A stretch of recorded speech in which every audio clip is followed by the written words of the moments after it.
Oftentimes residents will talk to us about the Thomas Fire evacuation. The Thomas Fire evacuation was an anomaly. Very rarely are you going to have several days to weeks to prepare for an evacuation.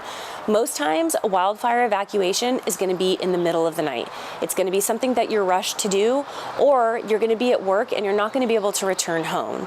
So it's really important as we enter those fall months, like we talked about, when our wildfire risk is increased and the onset of the sundowner winds are affecting Montecito, that you really start paying attention to the weather, to red flag warnings, and the fire danger. We have several fire danger rating signs around the district. When we do go into a high fire danger or an extreme, and you know that we have a wind event coming, specifically a sundowner wind event, some important things to think about are every time you come home in the evening, make sure that you come home with a full tank of gas. Oftentimes gas stations are filled with traffic or sometimes closed down during an evacuation scenario.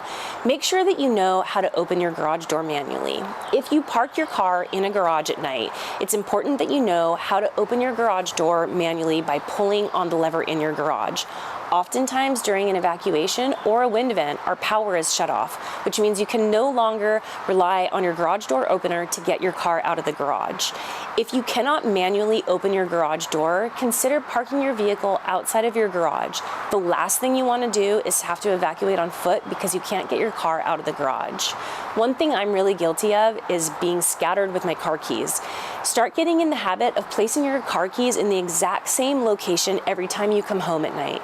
When you get an evacuation in the middle of the night, it's going to be a very frantic situation, and the last thing you want to do is be searching for your car keys. Again, we talked about having to evacuate on foot because you couldn't get your car out of the garage. The same kind of concept goes with your car keys. You don't want to be searching for those car keys in a rush situation. It's really important to have a list of things, or possibly a go bag, of the things that you absolutely have to take with you if you do have a rushed evacuation.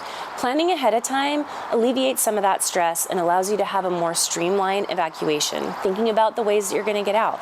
We all know here in Montecito that there's always some sort of road construction going on or a road closure. So paying attention to those road closures and any barriers, thinking about which way you're going to have to go out in the middle of the night if you do have an evacuation. Now, as you leave your home, we can't stress enough how important it is that you close all of your doors, including your garage and your windows. Oftentimes we see residents evacuating in such a hurry that they forget to close their garage door or leave a window open, or even closing the flue on your chimney. These are all areas that embers can easily intrude your home and negate all of those great prevention efforts that you put into your property.